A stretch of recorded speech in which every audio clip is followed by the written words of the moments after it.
Jack and I are saving our first kiss for our wedding day. Among other firsts.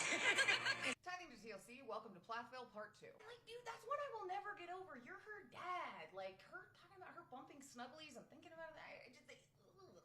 Run away.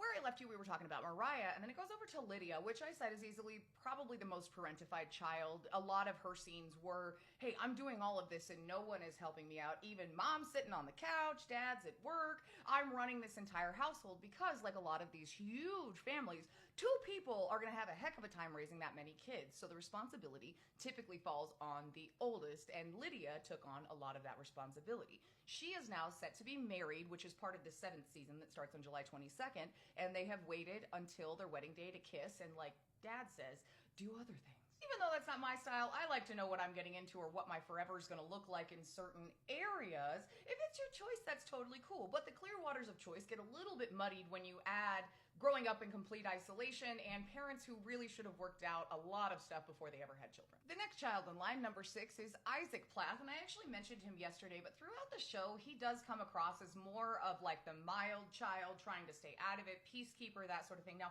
all of these family roles are usually present and dysfunctional. I haven't shown you that in a while. Hold on. This is by no means an exhaustive list, but pretty good infographic. So you've got your mascot, you've got your scapegoat, you got your chief enabler, lost child, and family hero. So all of these kids could fit into these categories. These categories can shift over time. And if you see yourself in this infographic, I'm sorry for coming at you like that. I know that was rude of me. I apologize. In my life, I have been the family hero, the lost child, the chief enabler, the scapegoat, and the mascot over the years. So it's fluid. For instance, like if you follow this family, then we're probably going to put Mariah here, although things have changed a lot throughout the years. Chief enabler, we might put dad in there. I think we might put dad, then we could also put mom, but I think it might be dad. Then we have the family hero, that's Lydia, obviously, and so on and so forth. One wrong word, and you can go from here to here, and that dynamic also creates tension amongst siblings. And when people tell you, yes, we were raised in the same house, but we were not raised in the same house, believe them. This dynamic is why people were very, very surprised to hear that Isaac and Micah got in a fight at a wedding. There was a lot of stuff going on, alcohol, dysfunction, issues from the past, that sort of thing. Something was said, and the find out phase was entered. I wish I could tell you what was wheedling a little hole right here through me, but if you tell everything that you hear, then nobody's going to tell you anything. So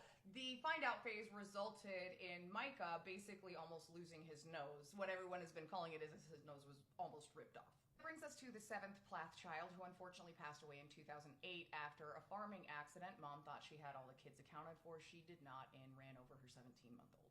It's a horrible tragedy, and like I said the last video, I just really, really hope that she gets the help, professional, real, not through like her group and all of this stuff, to really kind of unpack a lot of this, because if she doesn't, it's just the same saga. She's gonna keep going. The Plaths also have 3 other minor children ranging from 12 to 16, but considering they couldn't even give their permission to be on TV, which is true about a lot of these a few years back, we're not really gonna go that deep into it. I hope everything's good for them, and I hope they get out when they're 18 if that's something that they're looking to do. When that child is a young human being and they're in their the ages when they are most moldable, what would you be teaching them? ABCs, reading, writing, how to climb trees. Jumping over to Ethan and Olivia, I want to make one thing really, really clear. Speaking out when things have happened to you that are bad does not make you bad. And if there are enough recordings, even from the show, and then private recordings, and just a mountain of evidence that things were not cool, right? And you still turn around and you're like, oh, you're the bad one. Maybe you should remember that just because you don't like somebody doesn't mean that they can't be hurt by someone else. The conversation that was recorded that this is from was about 10 minutes long, so you can go listen to that on Olivia's thing, because I just can't play a 10-minute, clip or whatever. But some of the comments had me a little shooketh. This doesn't sound like that. It sounds like a different opinion. So here's the thing is, withholding intimacy was what he was doing until she said that the other opinion was hers. And when she wasn't, continued to berate her. At that point, if you both don't agree, then you need to get a divorce, which they're going through a divorce, but he's been dragging his feet through this whole thing, filled the paperwork out wrong, this sort of thing. Not to mention, if your kid is going to come home and let you know that they're any part of the LGBTQIA plus community and you will no longer be supportive of them and love them, please don't have kids. That's it. Now, this conversation was centered around if their child came home and identified as a different gender, what would her response be? And then he goes into that whole public school thing, which in our next video, I'm going to explain this to you and debunk something, especially, the cat one. Your public school teachers barely have time to take a lunch.